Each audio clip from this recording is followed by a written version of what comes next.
Lepo pozdravljeni in dobrodošli na dogodku Superračunalniki za super izzive podjetij. Moje ime je Irena Ivanuš, prihajam iz digitalnega stičišča Univerze v Mariboru. Današnji dogodek pa gostimo v okviru projekta EuroCC2. Tako kot sem že omenila, naj še vseeno enkrat opozorim, da današnji dogodek snemamo. Prosim vas, če pa seveda je potrebno, klapljate svoje kamere. Obenem vas tudi vabim, da seveda posredujete svoje vprašanja v klepetalnik. Brala jih bo moja kolegica in sodelavka Sara Vidmar, ki je danes tudi z mano. In potem po koncu vsakega sklopa bomo vprašanja seveda povedali, zato da predavatelje ne motimo, ali pa potem na koncu predavanj. Lahko pa dvignete tudi roko in bomo potem na koncu sklopa seveda vas pozvali k besedi. Tukaj na začetku vam samo predstavim še današnjo agendo, ki jo tudi dobro poznate. Sicer pa bi povedala, da projekt EuroCC2, nacionalni kompetenčni centri v okviru EuroHPC, se izvaja seveda v okviru programa Evropske unije Digital Europe, v katerem se vse sodelujoče države zadolžene za nadaljevanje in razvoj aktivnosti nacionalnih kompetenčnih centrov na področju visokozmogljivostnega računalništva v svojih državah. Glavni cilj dejavnosti EuroCC2 je torej nadaljevati z vzpostavljanjem in delovanjem nacionalnih kompetenčnih centrov v 33 državah in zagotoviti, da bodo ti spodbujali močno nacionalno mrežo, ki jo seveda tudi mi imamo, in bo zagotavljala te storitve svojim uporabnikom iz industrije, akademske sfere in javne uprave. Hkrati pa bodo s tem tudi postale temelj za močno evropsko raven kompetenc in storitev. In ena bistvenih aktivnosti je seveda pomoč pri uporabi tehnologije, te tehnologije HPC za srednja in mala podjetja, tudi večja podjetja. In s tem namenom smo ravno pred današnji dogodek tudi zastavili, da približamo uporabo podjetjem, na kakšen način lahko dostopajo podjetja, katere so spodbude. Tudi seveda dobra praksa je glavni del današnje predstavitve. Zato bom jaz kar hitro pozvala k besedi danes tudi ostale moje sogovorce, in to je najprej Urša Vodopivec iz Arnesa, ki bo predstavila, kaj v bistvu nam prinaša projekt EuroCC2 oziroma nacionalni kompetenčni center HPC. Izvoli, Urša. Lepo pozdravljeni, moje ime je Urša Vodopivec, prihajam iz Arnesa. Ja, in kot je bilo že omenjeno, bom na kratko predstavila nacionalni kompetenčni center Slink. Zdaj, vzpostavitev nacionalnih kompetenčnih centrov izhaja iz skupne pobude Evropske unije, evropskih držav in zasebnih partnerjev za razvoj superračunalniškega ekosistema svetovnega razreda v Evropi. Ustanovili so skupno podjetje za evropsko visokozmogljivo računalništvo, ki pa ima dve glavni dejavnosti. Ena je razvoj vseevropske infrastrukture za superračunalništvo, s tem uvrščamo tudi superračunalnik EuroHPC Vega v Mariboru. Druga pa je podpora raziskovalnim in inovacijskim dejavnostim. Govorimo o razvoju evropskega superračunalniškega ekosistema. V okviru tega pa so bili potem vzpostavljeni nacionalni kompetenčni centri za visokozmogljivo računalništvo, centri odličnosti in podobni projekti. Zdaj, nacionalni kompetenčni centri delujemo v okviru projekta, ki se krajše imenuje EuroCC. V prvem projektu EuroCC, ki je potekal od leta 2020 do 2022, smo se te centri vzpostavili in nekako vzpostavili naše okvire delovanja. Sedaj v drugem projektu EuroCC2 pa nadaljujemo z našim delovanjem in projekt se bo zaključil leta 2025. V tem drugem projektu sodeluje 39 članic in pridruženih članic iz 33 držav. Koordinira pa projekt Univerza v Stuttgartu. Namen projekta je spremljanje napredka nacionalnih kompetenčnih centrov, podpora pri njihovem razvoju in vzpostavljanju operativnih okvirov, spodbujanje sodelovanja ter izmenjave najboljših praks in znanj, povečanje nacionalnih evropskih superračunalniških zmogljivosti in pa povečanje uporabe superračunalniških zmogljivosti. Iz tega izhaja tudi naloge kompetenčnih centrov, ki so usklajevanje in spodbujanje dejavnosti, ki so povezane z uporabo superračunalnikov, tako za strokovnjake s področja superračunalništva, kot tudi za širšo javnost. Smo kontaktna točka za uporabnike, tako z akademskega kot industrijskega področja ter javne storitve. Izvajamo številne aktivnosti, usposabljanje in razvoj veščin, zagotavljanje storitev za našo ciljno publiko, sodelovanje z drugimi pomembnimi deležniki na področju superračunalništva. Upravljamo seznam storitev in kompetenc in pa obveščamo javnost ter promoviramo. V Nacionalnem kompetenčnem centru Slink sodeluje 5 partnerjev. To je Univerza v Mariboru, Univerza v Ljubljani, Inštitut Jožef Štefan, podjetje Arctur in pa Arnes, ki koordinira ta Nacionalni kompetenčni center. In uporabnikom in vsem tistim, ki vas zanima uporaba superračunalnikov, pomagamo tako pri spoznavanju, učenju, dostopu do superračunalniških gruč ter uporabi. Organiziramo brezplačna izobraževanja tako na osnovni ravni za tiste, ki nimajo nekega predznanja, potem tudi na napredni, spodbujamo koriščenje superračunalniških zmogljivosti in gradimo super skupnost. Želimo dvigniti nivo znanja v Sloveniji ter povečati ozaveščenost o vseh prednostih, ki jih prinaša superračunalništvo. Zdaj vseh teh partnerjev je tudi del konzorcija Slink, se pravi Slovensko nacionalno superračunalniško omrežje. To je konzorcij partnerjev, ki si prizadevamo za razvoj superračunalništva. Tudi ta konzorcij koordinira Arnes. Zdaj poslanstvo sestavlja številne točke, jaz bi nekako izpostavila 4, da gre za vzpostavljanje centrov znanja in zagotavljanje izobraževanja za uporabo superračunalnikov, da omogočamo dostop tako do skupnih nacionalnih, kot tudi do mednarodnih in evropskih kapacitet za naše člane, da pomagamo pri vključevanju novih partnerjev in pa prenos tehnologije na nova aplikativna področja. Nacionalni kompetenčni center Slink se predstavlja na številnih spletnih kanalih, tako na spletni strani www.slink.si, na omrežju X oziroma nekdanjemu Twitterju, na LinkedInu, na Facebooku, pripravljamo tudi novičnik Slink, na katerega se lahko naročite tudi na spletni strani www.slink.si in pa tudi dogodke objavljamo na indico.is.si. Zdaj organiziramo številne prireditve, omenila bi zdaj 2, dnevi odprtih vrat slovenskih superračunalniških centrov, to je potekalo ta teden, v okviru katerega tudi poteka današnji spletni dogodek.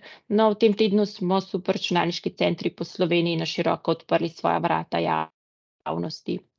Poleg tega pa vas bi povabila tudi že na dan slovenskega superračunalniškega omrežja, ki bo potekal v okviru Arnesove konference Mreža znanja. To bo 16. novembra v Ljubljani v hotelu Mons, nekdanji zdaj Four Points hotel, in vabim vas, da se nam pridružite, udeležba pa je brezplačna. Predstavljamo se pa tudi na sejmih, na konferencih, dogodkih. Tako da zaključila bi nekako z vabilom, da vstopite v svet brezmejnih zmogljivosti superračunalnikov. To bi bilo iz moje strani. Hvala. Hvala lepa, Urša, za te osnovne informacije. Seveda pa je eden izmed pomembnih delov, kako pristopati k uporabi superračunalnikov, tudi informacije, kje pravzaprav lahko dobimo dostop. Zato je danes z nami tudi gospod Tristan Pahor iz podjetja Arctur. Tristan, pozdravljeni. Ja, se slišimo. Lahko prosim vi predstavite vaš računalniški oziroma superračunalniški center. Moje ime je Tristan Pahor, prihajam iz Arcturja. Tisti, ki še ne poznate, Arctur je privatno podjetje iz Nove Gorice, ki obstaja že 32 let. Vedno smo bili prisotni v IT-ju. Zadnjih 15 let pa se med drugim ukvarjamo tudi s superračunalništvom. Lahko se pohvalimo s tem, da je naš superračunalniški center največji komercialni oziroma zasebni center v srednji in vzhodni Evropi in primarno je bil zgrajen za potrebe podjetij, se pravi za komercialne potrebe, se pravi podjetja, ki bi potrebovala neko večjo količino računalniških virov za izračun svojih problemov, pač lahko uporablja našo gručo. Poleg komercialnih storitev smo sicer zelo prisotni tudi na raznih razvojno-raziskovalnih projektih, nacionalnih, pa tudi narodnih oziroma pač evropskih, ne samo na področju superračunalništva, tako da se lahko v bistvu pohvalimo kar s široko mrežo partnerjev, ki jih imamo iz cele Evrope. Med drugim sodelujemo trenutno na DigiC projektu, ki je nekako povezan tudi, kjer podjetja lahko koristijo tudi superračunalniške storitve in seveda tudi na tem EuroHPC-jevem projektu kompetenčnih centrov, o katerem danes poslušamo. Zdaj, mogoče par besed, ki so morda namenjene, malo bi bile namenjene kasneje, nima veze. Se pravi, podjetja, ki bi želela koristiti našo superračunalniško infrastrukturo, lahko stopijo v stik z nami preko aplikacije HPC for SME. Ta aplikacija je plod našega razvoja. Tina, če te lahko prosim, da daš link do aplikacije v chat, ker tukaj očitno nisem dal.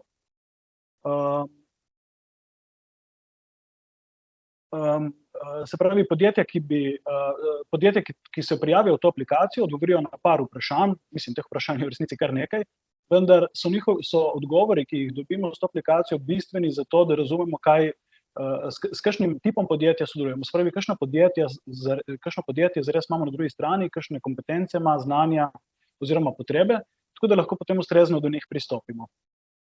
Zdaj, ta aplikacija je na voljo vsem, je tudi uradna aplikacija za naš kompetenčni center, jo pa uporabljajo tudi nekateri ostali kompetenčni centri v Evropi. Sicer pa, če bi kdo želel stopiti v stik z nami, lahko vedno klasično preko elektronske pošte na info@arctur.si oziroma lahko tudi pokliče. No? Še mogoče par besed glede našega centra. Kakor rečeno, največji zasebni center v srednji in vzhodni Evropi. Implementirane imamo 3 ISO standarde za kakovost, informacijsko varnost in tudi okolje, pripravljamo še 2 druga. Mogoče kot zanimivost, da od letos naprej se napajamo z energijo iz lastne sončne elektrarne. Odločitev je bila v bistvu zelo enostavna, cene elektrike so se v zadnjem letu oziroma 2 toliko povišale, da smo nekaj na to temo mogli narediti in lahko rečem, da smo s to elektrarno kar fajn privarčevali, približno 30%. Električne energije ustvarimo za naše potrebe. Sicer pa še, kar se tiče naših storitev, poleg superračunalništva ponujamo tudi storitve virtualizacije in kolokacij, izdelave raznih spletnih aplikacij, portalov. Veliko izkušenj imamo tudi na področju projektnega vodenja. In za konec bi rekel še to, da z velikimi svetovnimi ponudniki podobnih storitev seveda ne moremo konkurirati glede velikosti naše infrastrukture. Smo le zasebni in si pač velike infrastrukture ne moremo privoščiti. Verjamem, da za slovenske potrebe smo dovolj veliki. Bistvena naša prednost pa je ta, da smo lahko zelo fleksibilni, prilagodljivi in, kar je tudi zelo pomembno, dosegljivi, kadar je treba.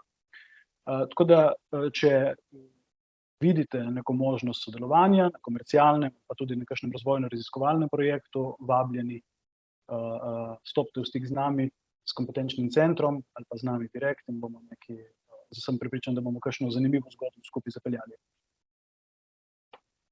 Hvala za pozornost. Ja, hvala lepa za besedo. Ja, sem Dejan Valich, prihajam iz Instituta informacijskih znanosti. Zdaj, verjetno veste, da je IZOM seveda pred leti oziroma se še zdaj seveda ukvarja z knjižničnim informacijskim sistemom, torej smo javni zavod. Zdaj od leta 2018 naprej pa seveda gostimo ta največji oziroma najzmogljivejši superračunalnik v Sloveniji in smo del tega ekosistema EuroHPC. Zdaj večina tega denarja oziroma računalnik je pravzaprav lahko rečemo financiran s strani Evrope. Stroške seveda pokrije naše ministrstvo.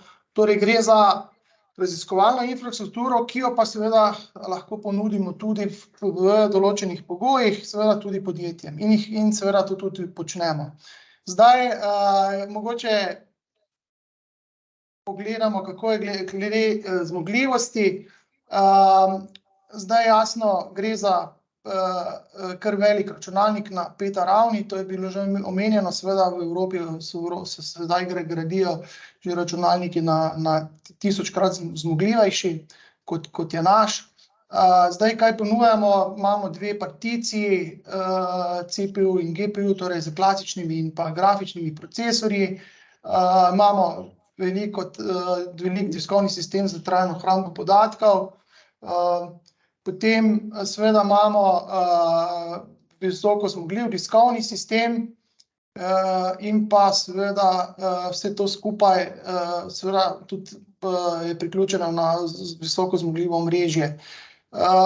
Kot sem povedal, primarno je računalnik za raziskave v znanosti.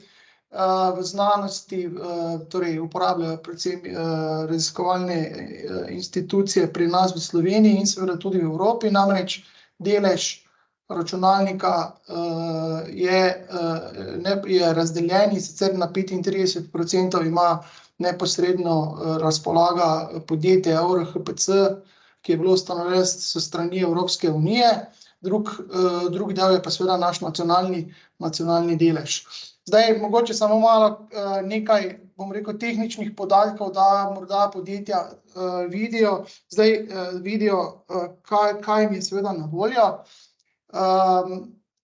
Zdaj, gre predvsem za to, da mi omogočamo seveda sanjati bom rekel, na veliko. To pomeni tisti zreli projekti, ki jih mogoče neko podjetje iz Slovenije ali pa iz Evrope nekako vidi, da bi lahko realiziralo na večjem številu ali pa z večjimi viri, superračunalniškimi viri, potem seveda je naša infrastruktura primerna za to. Zdaj, mi smo seveda fokusirani na to, da podpiramo raziskovalno dejavnost v Sloveniji, zato smo tudi seveda v tem pogledu pomoči podjetjem nekako omejeni. Zdaj, ta particija CPU, treba pač povedati, da gre za namensko opremo, torej računalniki torej vozlišča so vodno hlajenja. Je pa kar nekaj od te infrastrukture seveda bi lahko bilo namenjeno za potencialno uporabo podjetjem. Nekaj te porabe seveda tudi že imamo. V glavnem gre za zmogljive računalnike. Vidite, da je 960 takih vozlišč z dvema procesorjema. Vsak procesor ima 64 jeder. Tako da gre za zmogljive namensko opremo. Kar se tiče particija GPU, verjamem, da je to za nekaj, kar je za podjetja, predvsem zdaj v zadnjem času, ki se želijo vključiti v ta vlak učenja modelov za umetno inteligenco, seveda zanimiva. Imamo 60 takih vozlišč. Vsako vozlišče ima 4 grafične procesorje in recimo vidite, da 15 teh grafičnih vozlišč bi lahko potencialno uporabljali tudi podjetja. Glede same arhitekture, v bistvu so vgrajene 4 grafični pospeševalniki NVIDIA A100, z pomnilnikom 40 giga, tako da ta infrastruktura je pravzaprav primerna za učenje modelov, ne pa za interaktivne seje na področju umetne inteligence. Zdaj, ponujamo tudi seveda vozlišča za prijavo in virtualizacijo, pri teh gre za prav tako zelo zmogljive strežnike, ki jih lahko seveda podjetja ali pa naši uporabniki uporabijo za testiranje, za preverjanje delovanja svojih aplikacij. In pa seveda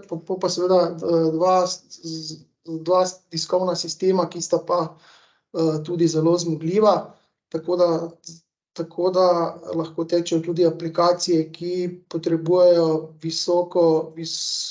visoko zmogljivostno diskovni sistem.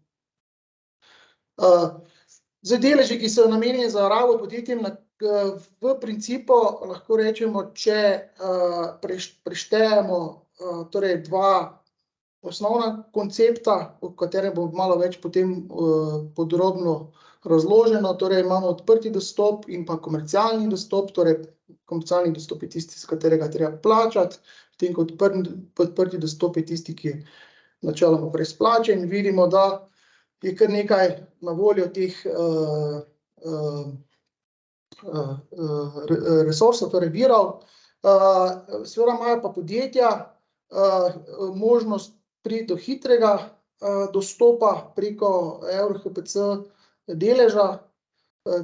To je ta 35% delež na našem HPC Vega, in sicer za testiranje in pa za razvoj. To je seveda na tem deležu EUROHPC dovoljeno, medtem ko na nacionalnem deležu tega seveda podjetjem seveda ne moremo na tak način nuditi virov. Projekti, ki so pravzaprav v tem odprtem dostopu, dejansko gre za tri vrste dostopa, torej testni, razvojni in pa regularni dostop. Tukaj so številke za seveda tuja podjetja, medtem ko imamo pa tudi seveda komercialni dostop, to je nekaj podjetij, ki pa seveda potem plačuje za to mesečno porabo, ne. Zdaj, to so nekako te informacije z naše strani, tako kot je že povedano, imamo dneve odprtih vrat oziroma tudi vabimo tudi med temi, ki pridejo k nam na ogled, so seveda tudi podjetja zainteresirana, tako da ste tudi vabljeni na ogled. Takrat vam seveda podamo še dodatne informacije. To bi nekako bilo z moje strani glede predstavitve. Hvala za besedo. Sem Jure Mencinger in v Gorenju sem 8 let zaposlen kot specialist za področje numeričnih simulacij. No, sicer se pa tudi že pred tem sem se, bi rekel, celo kariero ukvarjal z numeričnimi simulacijami. Morda bom kar izklopil kamero, da bo bolj pretočno vse skupaj. Torej, danes bom predstavil uporabo HPC v Gorenju in sicer za kakšne izračune Gorenje uporablja HPC. V našem primeru smo uporabniki Arcturja in Vege. Zdaj, poleg tega, kar bom jaz danes predstavil, obstaja še skupina, ki se ukvarja s strojnim učenjem. Jaz bom pa predstavil drugo področje, to so pa simulacije, tako imenovane CFD, na področju dinamike fluidov. Zato bom na začetku nekaj povedal o tem, kaj sploh CFD je in zakaj se uporablja. Potem bom še nekaj osnovnih principov CFD simulacij, da bo sploh razumljivo, kaj pravzaprav računamo, ne, zakaj potrebujemo sploh nek močen računalnik. Potem bom pokazal še dva primera CFD izračunov v Gorenju, in sicer en izračun zadeva posodobitev no-frost hladilno-zamrzovalnega aparata, drug izračun pa recimo je simulacija zračnega toka v omarici z indukcijskim kuhališčem. No, potem pa seveda še sama specifika izvedbe CFD simulacije na superračunalniku, kaj pravzaprav pridobimo s tem, da jo izvajamo na superračunalniku, no, seveda hitrost, ne. Tako da najprej nekaj splošno o sami paralelizaciji CFD simulacij, potem pa še, bi rekel, kako v praksi pri nas uporabljamo HPC za vpisan tip izračunov, ne. Kot rečeno, najprej, kaj je CFD? Se pravi, CFD je angleška kratica za Computational Fluid Dynamics, to je veja v mehaniki tekočin. Slovenski prevod je pa recimo računska dinamika tekočin, ali pa na fakulteti za strojništvo uporabljajo računalniška dinamika tekočin, no. Meni se zdi prvi bolj pravilen, ampak v redu. To je že 100 let stara veda in sicer za začetek šteje objava članka Weather Prediction by Numerical Process, ki se pravi leta 2022. Gre pa za napoved, recimo za nazaj vremena, se pravi z vremenom povezanih količin, kot so zračni tlak, gostota in hitrost vetra. Bila je pa izvedena na zelo redki mreži, današnji vremenske napovedi so precej bolj računsko zahtevne, seveda. Zdaj, kaj sploh pridobimo s CFD simulacijami? Se pravi, to so tipično numerični izračuni, s katerimi analiziramo in rešujemo probleme, ki zadevajo tok tekočine in pa recimo tudi prenos snovi in entalpije, energije, kakorkoli. Zagotavljajo pa, se pravi, velikost fizikalnih količin na poljubnih točkah v prostoru, kjer pač nas te zanimajo, se pravi znotraj definirane domene in seveda tudi njihovo časovno spreminjanje. Se pravi, tukaj na sliki imamo primer za tako imenovani pull-down test, ustaljeno stanje v nekem hladilniku, kjer vidimo na levi sliki vidimo prikaz hitrostnega polja na vertikalnem prerezu, potem recimo na desni pa temperaturno polje na tem istem vertikalnem prerezu. In poleg teh količin v nekih točkah lahko računamo tudi integralne količine, se pravi razne povprečja, maksimume, pretoke, recimo in tako naprej.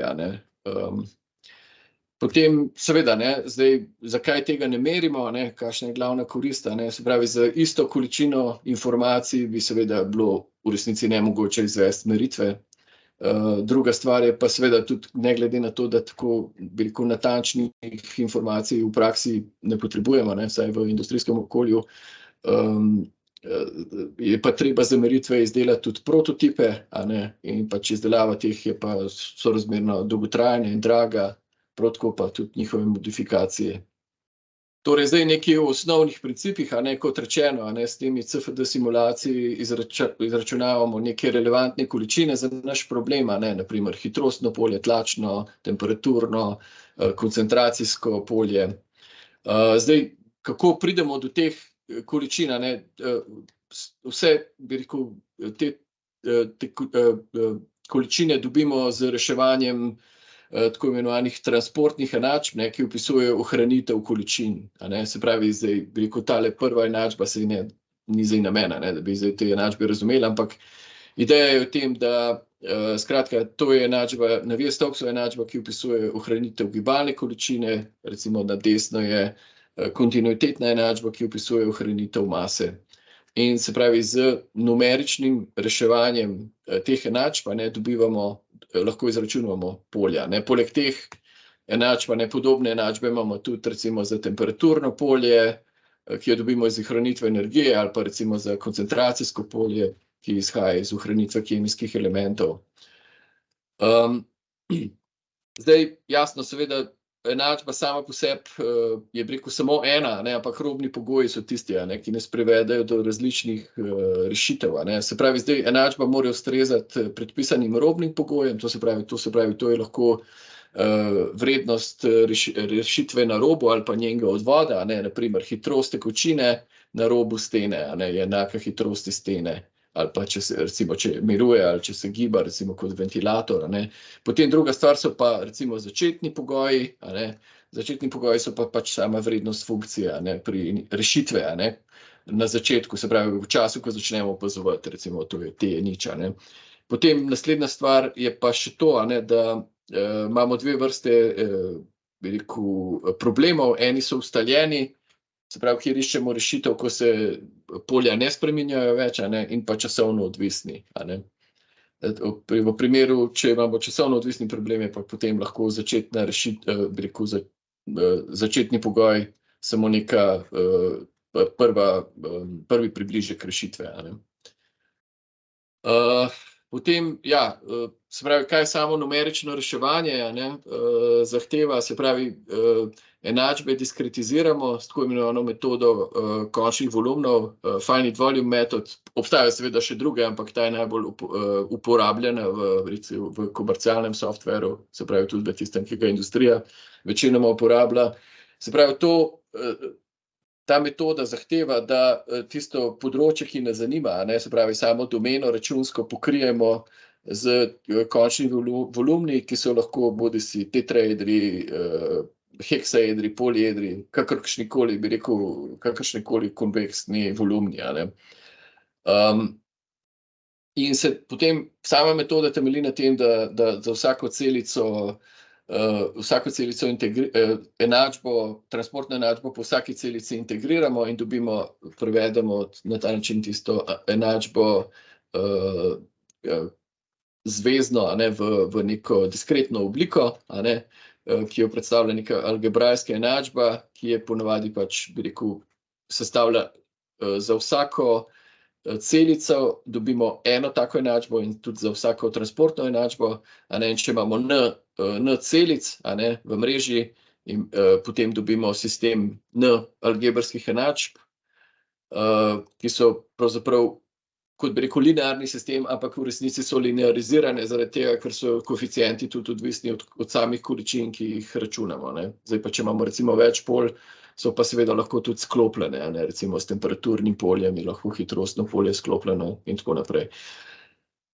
Skratka, dobimo en zelo velik sistem, zdaj tipično so te računske mreže lahko velike, vsebujejo par milijonov celic, se pravi, dobimo sistem za par milijonov neznank, se pravi, matrika sama, če bi jo pogledal, je par milijonov na kvadrat, recimo, če bi tako gledala. Seveda to reševanje samo je pa iterativno, zato uporabljamo posebne solverje, kjer upoštevamo, da je pač matrika sistema redka, zaradi tega, ker so povezani samo najbližje celice med sabo. Zdaj, v industrijskem okolju večinoma uporabljamo komercialne pakete, torej pakete, ki vsebujejo tudi orodja za izdelavo mreže, potem seveda za samo reševanje enačb in pa potem tudi za naknadno obdelavo, za postprocesiranje. V Gorenju konkretno uporabljamo CFD paket ANSYS Fluids. Zdaj, sama izvedba CFD simulacije, recimo, da tipično lahko razdelimo na 4 korake. Prvi je priprava geometrije, to imamo neko CAD geometrijo v nekem formatu, recimo Parasolid ali karkoli, in pri čemer pa odstranimo nepomembne podrobnosti, s tem zagotovimo, da mreža ni prevelika, skratka, zmanjšamo število celic, da je pač izračun hitrejši. Potem v drugem koraku je treba to mrežo izdelati in potem jo uvoziti bi rekel, ta solver, ta program za samo reševanje in nastavimo parametre, robne pogoje, računske pogoje. Potem v tretji korak je dejansko sam izračun, do izpolnitve izbranih kriterijev, dokler niso, ker je pač to iterativni proces, spremljamo, bi rekel, kako natančno je vsaka izmed enačb, ki jo rešujemo, rešena. In pa potem, ko imamo rešitev, sledi še analiza in pregled rezultatov, kar imenujemo postprocesiranje. Zdaj, prvi primer uporabe, ki ga bom predstavil, je posodobitev No-Frost hladilno-zamrzovalnega aparata. In sicer gre za nek aparat, ki je bil pač izdelan recimo leta 2014, generacija, in je bil že ta dobro ocenjen. Zdaj, mogoče samo o principu delovanja aparata. Gre za ta No-Frost aparat, nujno potrebuje ventilator, ki sesa zrak skozi uparjalnik, se pravi, skozi tak cevno-lamelni uparjalnik, kjer se zrak ohladi in večji delež tega ohlajenega zraka se steka v zamrzovalni del, manjši del pa v hladilni del, kjer ga kontroliramo še z dodatno leputo.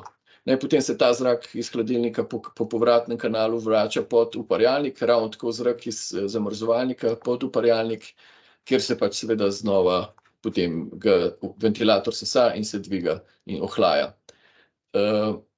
Zdaj, ja, zakaj je to no frost, a ne? Se imenuje zaradi tega, ker se led, ki se nabira na tem uparjalniku, se utaljuje z grelcem, ki je tudi del uparjalnika, in potem seveda ta voda odteče v zadnjem delu hladilnika v posodo, ki je zunaj, a ne, in od tam potem izpari. Zaradi tega pač potem ni potrebno tega hladilnika odtajati dodatno. Zdaj, posodobitev sama pa, bi rekel, vsebuje v največji meri menjavo ventilatorja z boljšim, se pravi z boljšo karakteristiko, z tišjim in pa tudi z variabilnimi vrtljaji, in temu je bo potrebno potem seveda prilagoditi tudi hladilnika, ne. Zdaj, ja, kaj smo pa z CFD simulacijami, zakaj smo za to uporabljali, ne? Se pravi, za začetek smo pač analizirali, kaj se je dogajalo v trenutnem modelu, se pravi, smo izračunali vse, recimo, pretoke skozi odprtine v hladilniku in v zamrzovalniku. No, in tukaj so pač narisane tokovnice, izračunane tokovnice in pa recimo prerez hitrostnega polja po vertikalnem prerezu hladilnika. No, in potem smo razvili še, bi rekel, posodobljeno verzijo z novim z novim ohišjem ventilatorja, a ne, kjer smo zopet bi rekel, izvedli enak preračun, ne, in primerjali potem rezultate. Se pravi, vidimo tukaj, da recimo, da je to ta celoten pretok se je povečal, a ne. Skratka, oblikovali smo novo ohišje, a ne.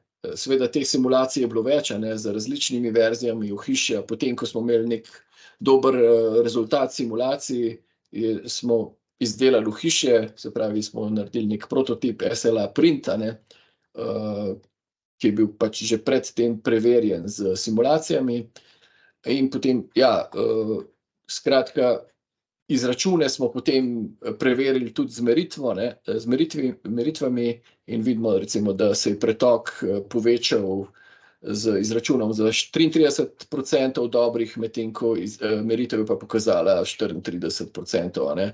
Čeprav pa vidimo, da so pa izračunani pretoki okoli 10% manjši od izmerjenih. No, mogoče bom o tem potem še kaj povedal v naslednjem primeru, a ne.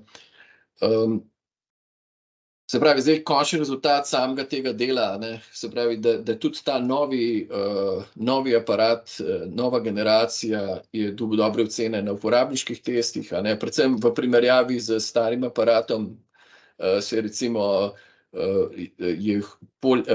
temperaturno polje v zamrzovalniku je recimo bolj homogeno, a ne, potem tudi funkcija zamrzovanja, se pravi, sama hitrost zamrzovanja je povečana za 44%, potem dosega tudi energetsko učinkovitost C, a ne, to so zdaj te novi razredi, a ne, in sicer brez vakuumskih panelov, in pa tudi, bi rekel, tišje delovanje, ampak to je, bi rekel, zasluga samega ventilatorja, ne toliko naša, a ne. No, drug primer uporabe je pa zračni tok v omarici z indukcijskim kuhališčem, a ne. Se pravi, tako indukcijsko kuhališče, se pravi, to so te rinke, a ne, indukcijske, potrebujejo močan električni tok in tega zagotavljamo z generatorji električnega toka, ki pa se izdatno grejejo. No, in zaradi tega potrebujejo aktivno hlajenje, ne, se pravi, vezje samo, ki tukaj ni narisano, ne, potrebuje heat sink, ne, se pravi, ta aluminijast hladilnik, ki pa je, bi rekel, hlajen z ventilatorjem, se pravi, s prisilno konvekcijo. Zdaj, sami te generatorji so pa pod kuhališčem, potem pohištveni element je v omarici, a ne, in zrak med delovanjem kroži po tej omarici, a ne, zaradi tega, ker imamo dva ventilatorja, se pravi, vsak tak generator zagotavlja tok za dve enoti tega kuhališča. Zdaj, seveda, hlajenje je pa bolj učinkovito, če se zrak izmenjuje z okoliškim zrakom, a ne, ker če bi krožil samo v omarici, bi se pač samo segrel in bi se hladil samo skozi stene. Zato smo primerjali različne tipe pihanja, se pravi različne tipe postavitve teh indukcijskih generatorjev in da bi pač ugotovili, katera je tista najboljša postavitev. Dodatek je pa še to, da imamo poleg samih teh indukcijskih kuhališč, imamo tukaj vgrajeno še to sesalno napo, ki pa tudi zmanjšuje prostor. No, in zdaj za začetek smo samo izvedli preračun, se pravi, kako se ujema naš izračun za ventilator, kjer imamo neke podatke proizvajalca za pretoke. Se pravi, smo ga kar zaprli v neko računsko domeno in izvedli izračun. Zdaj, kar je tukaj mogoče zanimivo, je to, da stacionarni izračun prek tako imenovanega MRF modela ne da dovolj natančnih rešitev, oziroma dobimo recimo 30% manjši pretok, medtem ko z tranzientnim izračunom, kjer uporabljamo vrtečo se mrežo, računsko se pa ujemanje dosti dobro, kot vidimo. Zdaj tukaj je primer recimo iz hitrostnega polja na iztoku iz ventilatorja. Ja, vidim, da bom moral kar pohiteti. Skratka, računska mreža za ta primer vsebovala 24 milijonov celic, tukaj so še prerezi, razni detajli. Vidimo, da je mreža zgoščena tam, kjer pač pričakujemo večje gradiente ali pa tam, kjer je več detajlov. Se pravi, najprej izvedemo 3000 iteracij, kot bi rekel, za ustaljen izračun, potem pa pridemo na tranzientno reševanje in izvedemo pač 1800 časovnih korakov izvedemo za celotno simulacijo, ki pač izračuna 6 rotacij ventilatorja polnih, oziroma 2 ventilatorjev. No, tukaj imam pač rezultate, se pravi, neke tokovnice izračunane, se pravi, ene so tiste, ki jih izračunamo tako, da začnemo na izhodu ventilatorja, potem imamo točkovnice, tokovnice, ki se začnejo na teh špranjah v omarici, se pravi, med predali. Potem so tukaj za primerjava če imamo pihanje naprej, nazaj, pa pihanje samo naprej z napo. No, in vidimo tukaj, da rezultate tabelirane, se pravi, neka primerjava je. Predvsem, kar je zanimivo, je to, koliko si zrak izmenjuje z okolico. In vidimo, se pravi, da je zdaj za nas tisto, kar nas zanima, je postavitev z napo, je tale številka 2. Sicer v resnici je bilo izvedenih več simulacij, ampak zdaj tukaj bi bilo seveda preveč celo to študijo predstavljati. Skratka, ja, kar je pa mogoče zanimivo, da je pa izračun za eno postavitev do teh 0,09 sekunde, kolikor traja 6 obratov, je bilo takrat računanih na 54 računskih jedrih, je pa trajal en teden. Tako da mogoče dobite občutek, kaj to pravzaprav pomeni. Zdaj to bo sicer na Arcturju še delano, na Vegi bi šlo nekoliko hitreje. Zdaj, ja, kar pa zadeva samo uporabo superračunalnika, se pravi, v teh 4 korakih, v katerih izvajamo simulacije, je zdaj bistven ta izračun, ki ga izvajamo na HPC-ju. Se pravi, zdaj, zakaj uporabljamo, zakaj samo ta dela? Zaradi tega, ker pač prvi priprava geometrije in pa izračun mreže je tipično neko interaktivno delo, prav tako postprocesiranje in zahtevani grafični vmesnik. Sam izračun pa ga ne zahteva. Zdaj, ja, zakaj so superračunalniki dobri sploh za HPC simulacije? Zaradi tega, ker je pač ta reševalni postopek tega redkega sistema linearnih enačb omogoča efektivno paralelno izvedbo izračuna. Temu se reče, da je skalabilen. In sicer, kako stvar poteka, se pravi, reševanje se paralelizira z tako imenovano dekompozicijo domene, tako da mrežo in podatke razdelimo na več delov, na toliko delov, kolikor bomo recimo jeder uporabljali, koliko imamo razpoložljivih jeder.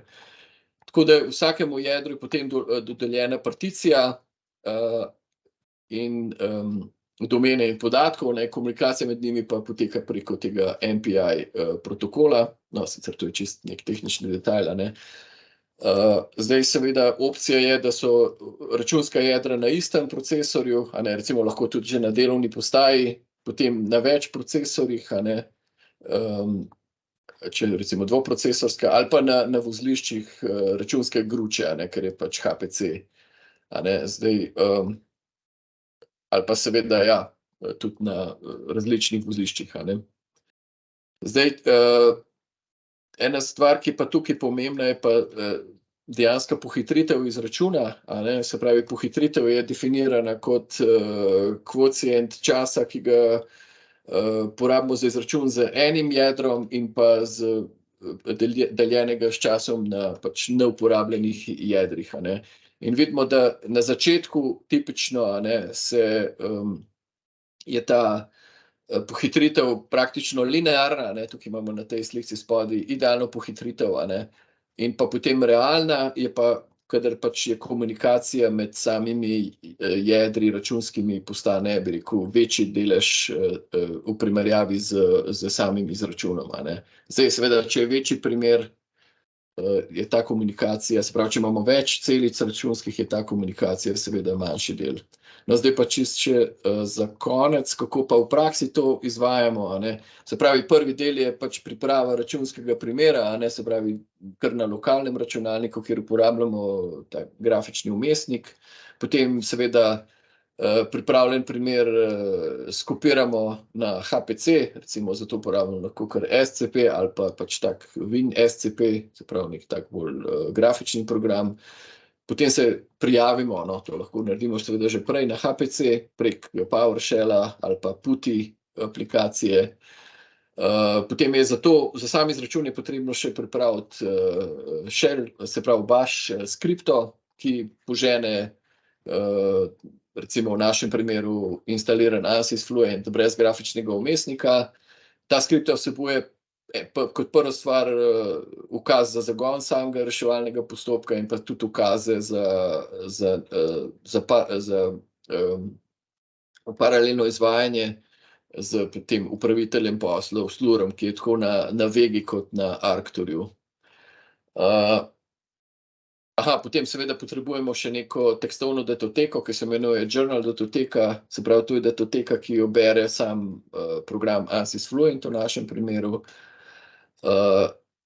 In potem, ko imamo vse zadeve, zaženemo izračun z ukazom sbatch in pa imenom tega shella, te shell skripte, to so pač detajli, seveda po končanih izračunih pa spet lahko prenesemo rezultate na lokalni računalnik za ustrezno obdelavo v grafičnem vmesniku. Lahko pa seveda je pa možnost tudi, bi rekel, s CFD post programom tudi z skriptami, recimo že na HPC-ju narediti slikce ali pa animacije in jih potem prenesti, ker je zahteva manjši prenos podatkov. Zdaj za konec pa samo še mogoče v samih omejitvah, pri nas so pač to, kar vidim kot uporabnik, ena omejitev je razpoložljivost vozlišča, potem je pa seveda razpoložljivost licenca, ker je pač to komercialni paket, se tudi za uporabo paralelnih licenc potrebuješ, bi rekel, ekstra licenco, ki se imenuje HPC licenca v našem primeru. In pri nas imamo trenutno 3 HPC licence, kar nam omogoča reševanje na 132 jedrih. Potem omejitev pa seveda še hitrost prenosa podatkov, ker te datoteke, ki jih dobimo, so lahko kar velike, si lahko predstavljate, ker so podatki na par milijonih celic. Tako da to je z moje strani vse. Zdaj pa bomo v bistvu nadaljevali z tem, kako lahko v bistvu v praksi tudi dostopate do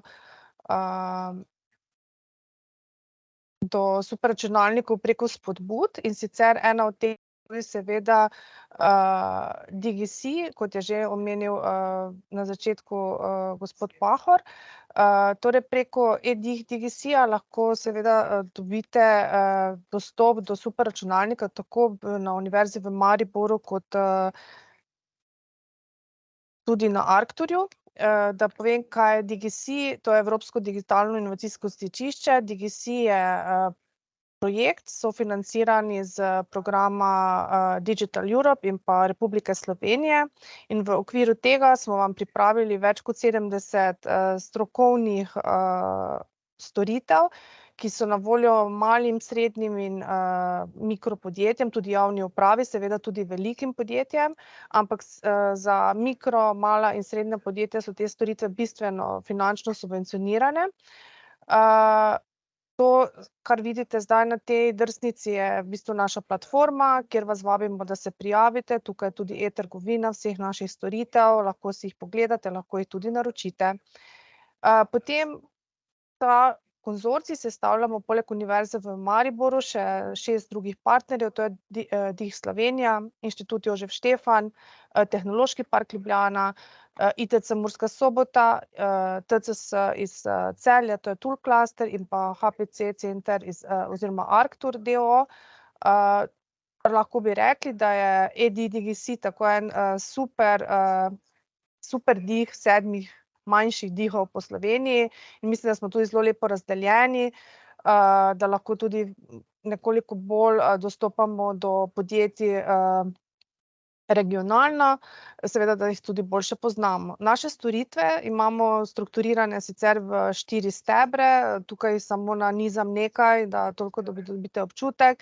In sicer bistven del našega projekta je ravno to, da dajemo podjetjem možnost testirati digitalno opremo še pred nakupom, temu rečemo testiranje pred investiranjem, in v sklopu tega je tudi veliko nekih naprednejših storitev, ki so na voljo podjetjem, torej za razvoj prototipov, za eksperimentiranje v labih, potem je tu torej praktične izkušnje z nekimi digitalnimi opremami, tudi v sklopu tega tudi seveda z superračunalnikom.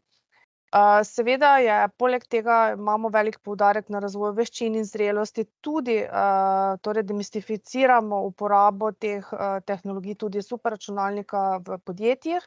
V vseh naših področjih, ki jih pokrivamo, torej 4 bistvena področja, ki jih pokrivamo, so proizvodnja, zdravje, turizem in pa agrifood.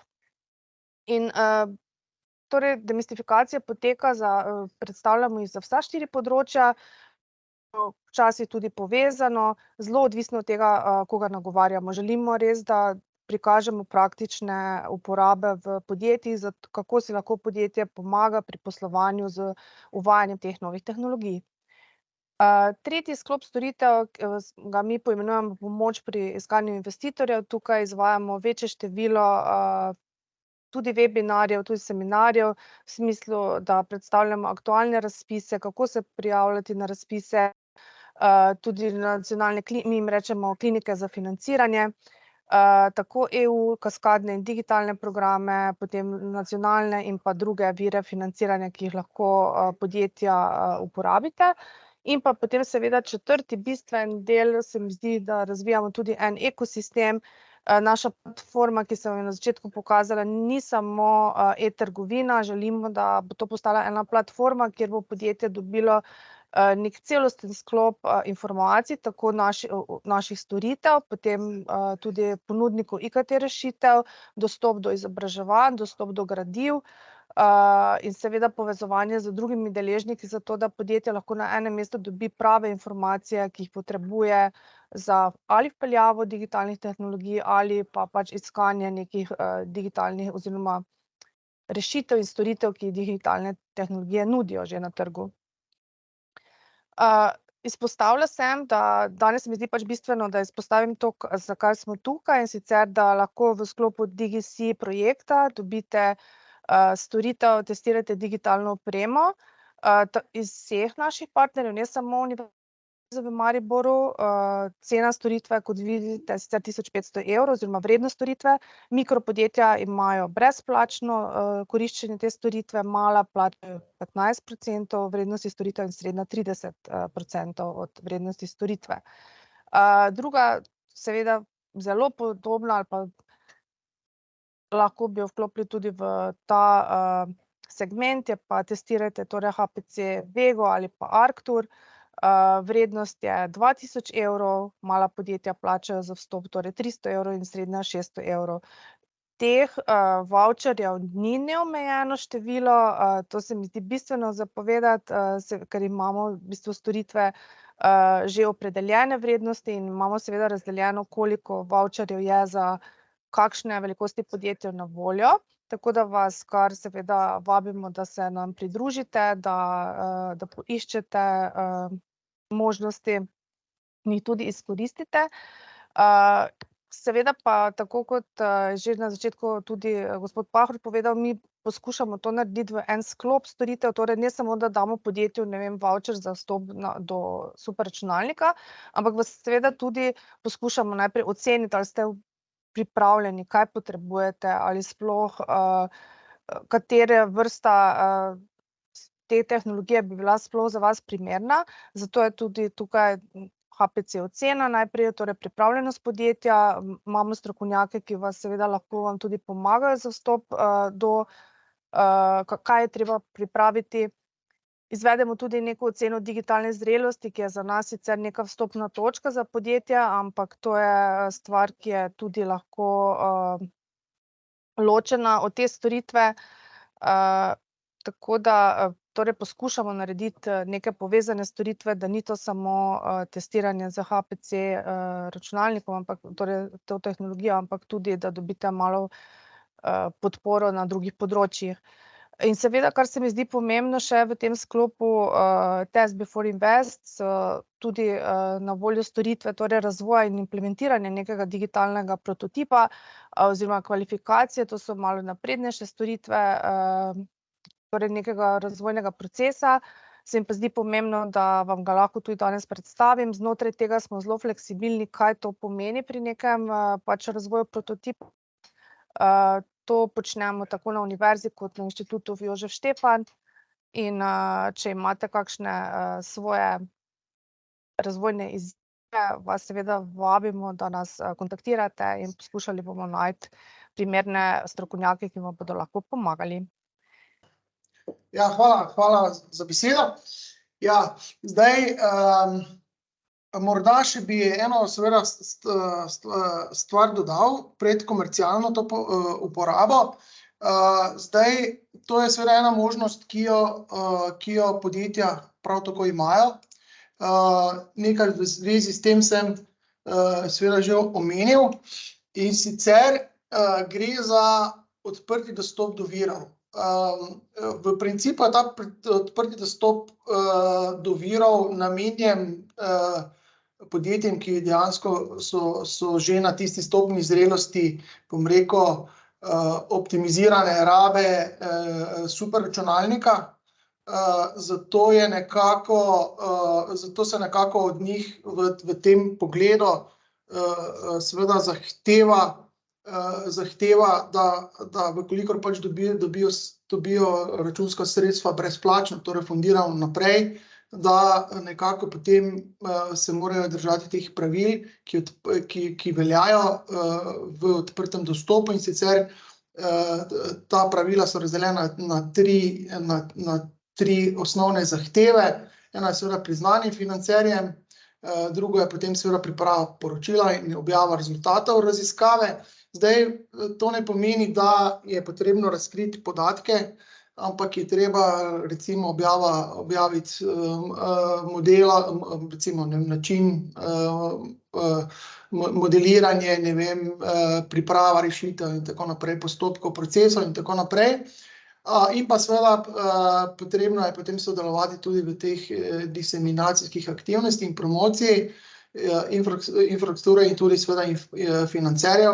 Skratka, ta odprti dostop, ki je namenjen tudi za podjetja, je seveda neposredna spodbuda Evropske unije, tako kot prej, kot ste seveda videli te EDIH in DGC in tako naprej, ti projekti, tudi Fortissimo, ne vem, projekti, vsi ti projekti so pravzaprav usmerjeni v pomoč industriji ali pa gospodarstvu.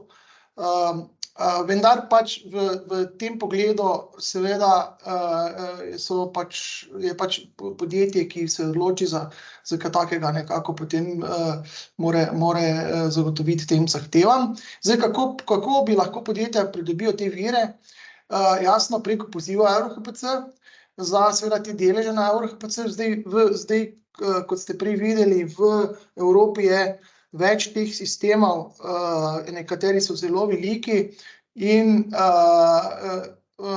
zelo bi bil vesel, če bi kakšno slovensko podjetje uspelo pridobiti, bom rekel, računske vire recimo na večjem računalniku in potem narediti eno tako raziskavo in seveda to raziskavo objaviti, ampak seveda zato pač je potrebno več znanja oziroma, bom rekel, ta digitalna zrelost za uporabo superračunalnikov mora biti seveda na najvišjem nivoju. Zdaj, na nacionalnem deležu HPC Vega seveda imamo omejitve, smo nekako, je pa dovoljeno, da sodelujemo z podjetji preko, mi temu rečemo sodelovalni projekti, predvsem raziskovalne narave, recimo nek projekt, ki ga izvaja fakulteta z nekem sodelovanju s podjetjem, recimo na tak način seveda lahko potem dopustimo tudi zaposlenim v nekem podjetju, da dostopajo do te infrastrukture. Recimo, konkreten primer je bil, recimo, da je bil zaposlen v podjetju vpisan na doktorski študij, in potem je seveda lahko normalno koristil te vire. Lahko tudi sodeluje na nekih projektih ali pa recimo tudi na kakih centrih odličnosti in tako naprej. Seveda, torej gre za projekt raziskovalne narave in pa za izobraževalne in seveda tudi testne ali, kot mi pravimo, uvajalne namene za to, da se dejansko ugotovi, ali je rekel, tista rešitev, s katerim podjetje v bistvu pride pred nas, ali je dovolj, ali se lahko pravzaprav aplikacije, ki jo uporabljajo, izvede na naši infrastrukturi. Ja, kot sem povedal, tu je en primer, kaj pomeni ta ena taka aplikacija. Seveda obstajajo tri vrste dostopov. Prva, seveda, klasično testiranje. Torej, kot ste videli prej, tisti CFD, ANSI Fluent, Fluent seveda bi lahko recimo neko podjetje bi želelo testirati in bi dobilo na našem deležu, EuroHPC deležu dostop. Prej bi pa seveda morali izpolniti eno tako dejansko kar dolgo formo, se prijavijo, napišejo, koliko česa potrebujejo in potem seveda na koncu podajo neko poročilo, objavijo rezultate, nekaj podobnega, kot smo prej videli pri predstaviti doktorja Mencigerja. Tako da to je zdaj v bistvu, to so neke te zahteve. Zdaj, druga zadeva seveda pa je tisti komercialni tržni dostop. Tem je pač treba rabo virov plačati naprej. Zdaj, tu velja seveda splošna omejitev za tržno dejavnost na tej naši raziskovalni infrastrukturi in ta je 20%. Seveda, brez omejitev so komercialni ponudniki, seveda Arctur lahko ponudi vse, kar pač ima na voljo, oziroma tudi ponuja, kar pač imajo na voljo. Zdaj, oblike in način izvedbe so različni, predvsem pa seveda odvisno njihova zrelost za uporabo superračunalnikov, recimo podjetje Gorenje, ki predstavlja seveda je začelo z računanjem na Arcturju, potem smo seveda tudi postavili to možnost, da je lahko računajo tudi na Vegi. tako da to sta ena dva teh ponudnikov, pridružuje se tudi Univerza v Mariboru, verjetno pa za projekte bo tam primerno mogoče za manj viri. HPC Vega je primerna za projekte, kjer se potrebuje veliko računskih virov. Zdaj, torej veliko računskih virov in pa seveda dovolj znanja in izkušenj. Na voljo je 20% nacionalnega deleža, prej sem pokazal te številke, to je kar veliko. Lahko pa zdaj v zadnjem času, torej pred 3 dnevi, ko smo imeli sestanek teh centrov, se EuroHPC odločil, da lahko tudi ponudi njihov delež za komercialno rabo. Cena pa seveda za oba dela je enaka. V tem primeru, da bi pač podjetje se odloči oziroma rabi ta delež, ki je na EuroHPC, seveda potem EuroHPC razpolaga z tem denarjem, ampak napovedali so nekako, da bodo vložili nazaj v infrastrukturo oziroma plačali nam storitve, ki jih pač mi počnemo za ta del, za ta komercialne projekte. Zdaj, kot sem povedal, več izkušenj, zdaj izkušnje dobijo seveda preko izobraževanja, to je bilo že predstavljeno, razvojno pomoč lahko dobijo tudi pri komercialnih ponudnikih, kot je Arctur. Potem treba pa se seveda zavedati, da podpora HPC je prvi vrsti namenjena izkušenim raziskovalnim skupinam. Tako da to je tisti naš fokus. Zdaj, kako pa izgleda postopek do uspešne komercialne rabe?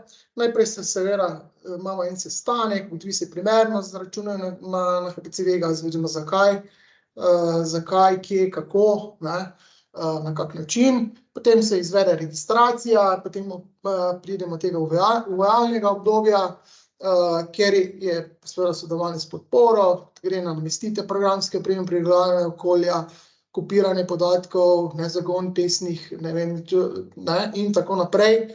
Skratka, če lahko povem, je bilo kar nekaj interakcij z bom rekel, IT-ovci ali pa službo za IT službo Gorenja, recimo, da smo vzpostavili ta dostop do licenc, to so tiste omejitve, o katerih je bilo prej nekaj povedano. In potem seveda, če to uvajanje je uspešno, seveda sledijo nadaljnji koraki, podpis sporazuma, če to seveda zahteva podjetje. Imamo tudi recimo stranke, ki tega ni, kjer pač to ni bilo potrebno. In pa podpisa sporazuma o nerazkritju podatkov, in potem sledi seveda plačilo letnega pavšala in seveda začetek produkcijske rabe sistema. In potem se izdaja mesečni račun glede na porabo en mesec nazaj. To je nekako to. Zdaj, to je z moje strani. Povabim vas tudi, da si pogledate tale HPC Industry Summit, ki se je zgodil, mislim, da včeraj in predvčerajšnjim. Tako da tam boste dobili še dodatne informacije, kaj EuroHPC je, kaj delajo in kaj je njihovi cilji. Tako, hvala. Hvala lepa, Dejan, za te informacije. Mislim, da so to bistvene informacije, ki jih podjetja potrebujejo za vstop in celo predstavo, kaj pomeni uporaba oziroma kako pristopati vpeljevanju HPC v svoje poslovanje ali pa razvoj. Hvala lepa. Jaz bi se vprašala, Tristan, bi mogoče še vi povedali kaj za Fortissimo ali? Lahko še par besed namenim temu, ja. Prosim. Mogoče za začetek bi samo to rekel, kar se dostopanja do naše infrastrukture tiče. Mi smo privat podjetje in v bistvu vse je stvar dogovora. Lahko sodelujemo na raznih komercialnih projektih in seveda, kadar je pač neka komercialna raba, se potem podobno kakor na Vegi obračunava skladno z porabo. Sicer mi nimamo nekih letnih pavšalov, se pravi, v resnici gre samo za nek pay-per-use model, torej nekdo plača toliko, kakor zares porabi. Potem pa druga možnost je ta, da pač sodelujemo na nekem projektu, kot je recimo bil Fortissimo, ki se je v bistvu zaključil lihkar, oziroma kakšen mesec nazaj mogoče že. Bom jaz poslal en link tukaj v chat, da si pogledate, kako je recimo, kako je ta projekt izgledal. Zdaj, kot rečeno, ta projekt je zaključen, vendar podobnih projektov in morda nekih nadaljevanj tega Fortissimo bojo pač še v prihodnosti. Tako da tisti, ki... Tina, hvala, tudi tebi. Tiste, ki to zanima, sodelovanje na kakšnih takih podobnih projektih, dajte nas kontaktirati, no. Tukaj na tem linku, ki je v chatu, si lahko pogledate razne zgodbe o uspehu, se pravi, kako so podjetja, kaj so ta podjetja v sklopu tega projekta naredila. Recimo kot samo par besed, no, mislim, da so dobili 200,000 evrov nepovratnih sredstev, tisti, ki so zmagali na klicu, ne, in takih klicev in takih podjetij je bilo kar nekaj, mogoče Tina, jaz ne vem, koliko jih je bilo, povej ti. In ta denar so v bistvu lahko namenili za pač ure, ki so jih porabili pri razvoju nečesa, ne, oziroma pri sodelovanju oziroma delovanju, pa tudi za najem infrastrukture, morda tudi za licence v nekaterih primerih in tako naprej. Skratka, takih projektov je kar nekaj, trenutno sicer nimam na zalogi nobenega, da bi ga zdaj ponudil, vendar verjamem, da v bližnji prihodnosti se bo marsikaj odprlo, no. Še enkrat, tisti, ki je zanima, dajte nas kontaktirati na info ali pa meni direkt, lahko tudi preko aplikacije HPC FRSME ali pa koncu tudi preko Slinga oziroma kompetenčnega centra. Smo vedno na voljo na vseh kanalih. Hvala lepa.